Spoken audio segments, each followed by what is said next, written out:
सबसे पहले आप सबों को शुभ संध्या। गुड नाइट फैक्ट में या यूँ कहिए कि परीक्षा के दृष्टि से महत्वपूर्ण तथ्य के क्रम में आप सबों का स्वागत है। और इसी क्रम में हम 10 से 15 क्वेश्चंस को आप तक पहुंचाने का प्रयास। पहले क्वेश्चंस के रूप में हाल ही में भारत में सड़क दुर्घटनाएं शीर्षक वाली एक रिपोर्ट में भारत में प्रतिवर्ष दुर्घटनाओं में 11.9% की वृद्धि और मृत्यु दर में कितनी वृद्धि दर्ज की जाए। ये 9.4%, मतलब यह एक चिंता का विषय है क्योंकि सड़कों की स्थिति बेहतर हुई है और उस क्रम में दुर्घटना की भी स्थिति बेहतर हो गई, तो वो भी ज़्यादा हो गई है, तो ध्यान रखिए। केरल के वर्तमान राज्यपाल बहुचर्चित राज्यपाल हैं, उनका नाम है आरिफ मोहम्मद खान। ध्यान रखें। हाल ही में आंध्र प्रदेश उच्च न्यायालय ने पूर्व मुख्यमंत्री एन चंद्रबाबू नायडू को अंतरिम जमानत दी है। ठीक है, ये कहाँ अवस्थित है? अमरावती में स्थित है, तो ध्यान रख सकते हैं। निम्नलिखित में से खेला होवे योजना इस राज्य से ऐसे भी इस होवे टाइप का कोई भी योजना, रोजगार गारंटी योजना वगैरह तो मनरेगा के तर्ज पर ही है, पश्चिम बंगाल ने शुरू किया है, जो ध्यान रखें।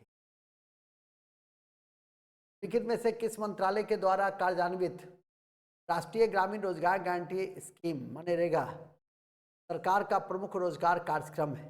ये ग्रामीण विकास मंत्रालय के द्वारा चलाया जाता है, जो ध्यान रखें। इसमें 100 दिनों की रोजगार की व्यवस्था है और यह गारंटी अधिनियम 2005 में लाए गए थे। भारत का पहला राज्य बन गया है जिसके सभी 14 जिले हॉल मार्किंग केंद्र के रूप में जाने जाते हैं, केरल है। ऐसे भी कोई नई तरह की जो शुरुआत होती है वो केरल में ही होती है। हाल ही में सुप्रीम कोर्ट ने दिल्ली में बढ़ते वायु प्रदूषण के संदर्भ 5 राज्यों को नोटिस जारी कर जवाब मांगा है। इनमें से कौन सा राज्य शामिल नहीं? उत्तराखंड इसमें शामिल नहीं है। जो उसके सीमावर्ती क्षेत्र होंगे वही उसी को नोटिस जाएगी भी। ध्यान रख सकते हैं। ये सब करेंट के दृष्टि से नज़र रखेंगे, अच्छा है। और इसी में प्रमुख कारणों में कौन से कारण है? तो सभी कारण हैं।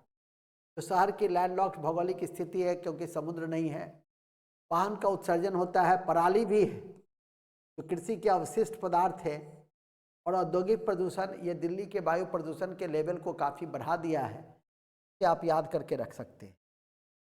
वर्ष 2034 में फीफा विश्व कप 25वां होगा और जो फीफा के सदस्य संघों की पुरुषों की राष्ट्रीय टीमों द्वारा खेला जाने वाला एक चतुष्कोणीय राष्ट्रीय फुटबॉल टूर्नामेंट है, तो 25th को ध्यान में रख सकते।